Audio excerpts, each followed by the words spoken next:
South ఇండియాలోనే biggest sorry store మన Varahi silks మన విజయవాడ ఎంజీ రోడ్లో ప్రారంభం.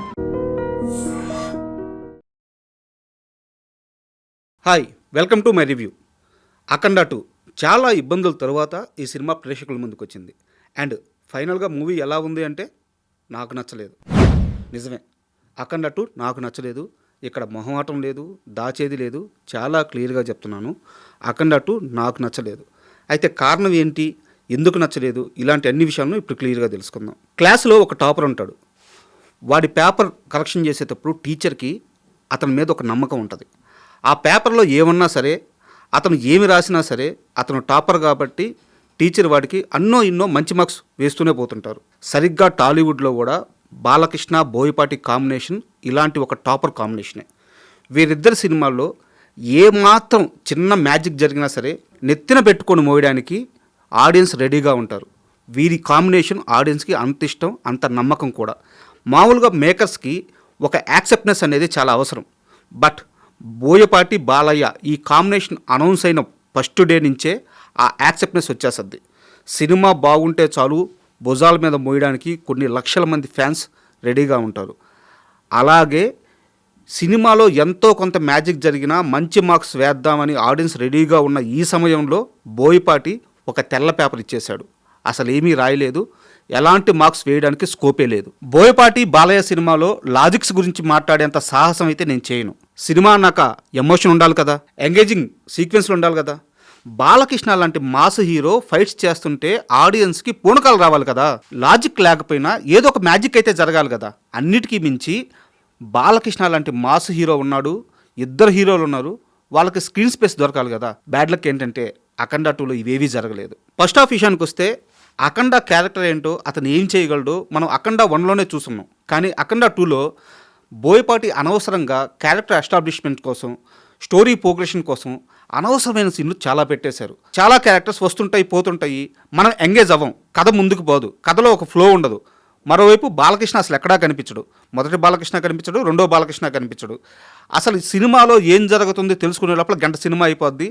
ఈ గంట లోపల ఆడియన్ ఒక్క దగ్గర కూడా ఎంగేజ్ అవ్వడు. అండ్ ముఖ్యంగా ఈ సినిమాలో పెద్ద బాలకృష్ణ ఒక పాటకి ఒక ఫైట్కి మాత్రమే పనికొచ్చారు. నిజానికి ఈ క్యారెక్టర్ లేకపోయినా సినిమాకి కానీ కథ ఫ్లోకి కానీ ఎలాంటి ఇబ్బంది ఉండేది కాదు. ఈ క్యారెక్టర్ని అనవసరంగా వేస్ట్ చేసేశారు. అండ్ చాలా ప్లే తర్వాత డిఆర్డిఓ సీక్వెన్స్ ప్లే అవుద్ది.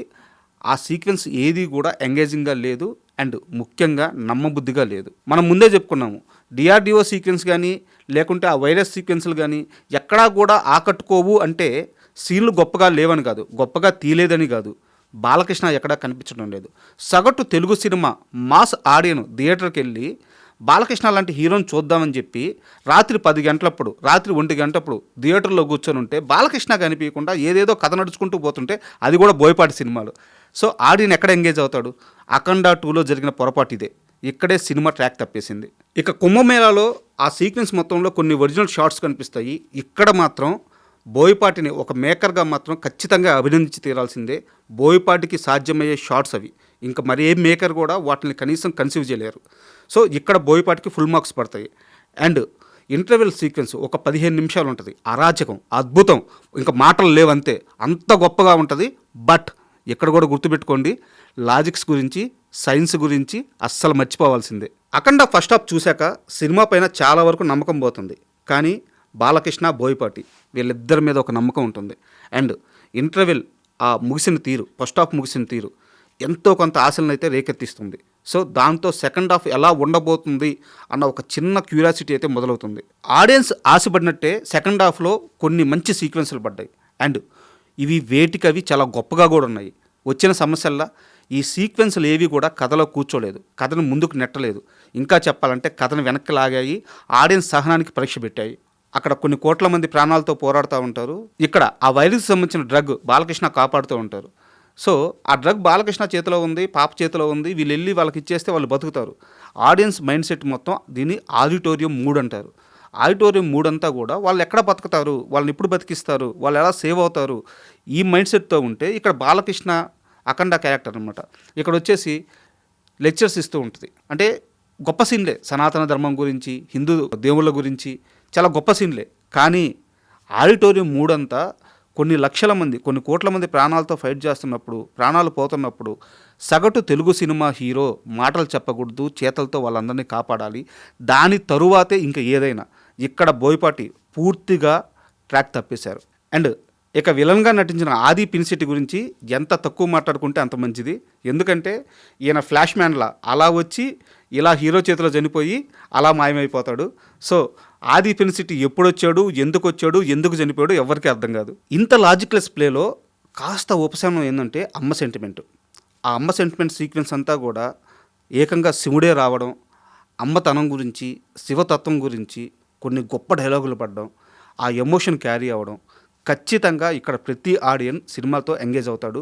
అండ్ ఇది పెద్ద రిలీఫ్ కూడా. అమ్మ సెంటిమెంట్ పండాక ఇకనైనా అఖండ 2 ట్రాక్ ఎక్కిందని మనం కాస్త సంతోషపడే లోపల ఆ సంతోషాన్ని కూడా మిగల్చడు బోయపాటి. అఖండాన్ని ఏకంగా ఒక దేశం మీద యుద్ధానికి పంపిస్తారు. వాళ్ళ దగ్గర యుద్ధ ట్యాంకర్లు ఉంటాయి, గన్స్ ఉంటాయి, కావాల్సిన అన్ని ఆయుధాలు ఉంటాయి. బట్ అఖండ మాత్రం ఒంటి చేత్తో బార్డర్ దాటి చొక్కా నలగకుండా, చెమట పట్టకుండా కొన్ని వేల మంది సైన్యాన్ని చంపేసి అక్కడ కూడా వాళ్ళకి ఒక క్లాస్ బీకి హాయిగా అలా నడుచుకుంటూ వస్తారు.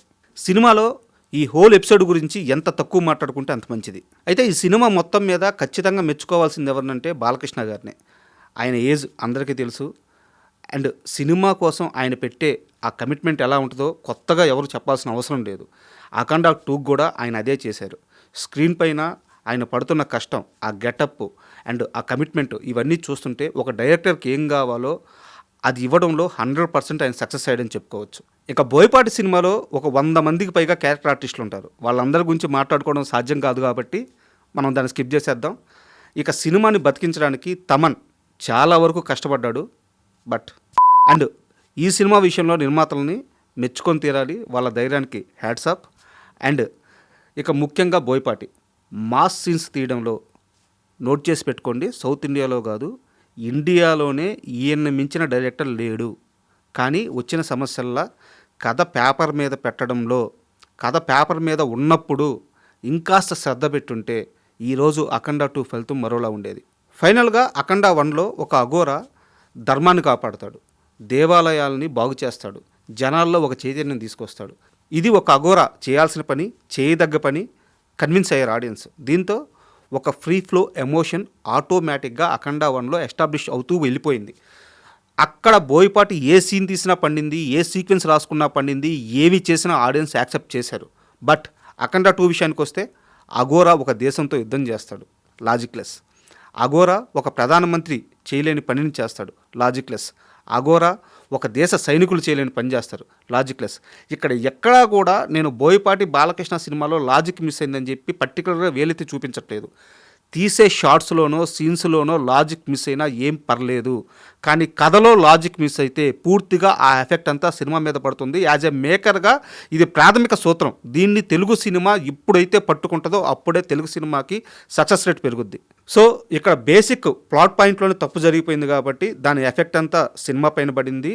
బోయపాటి చాలా అద్భుతమైన షాట్స్ తీశారు.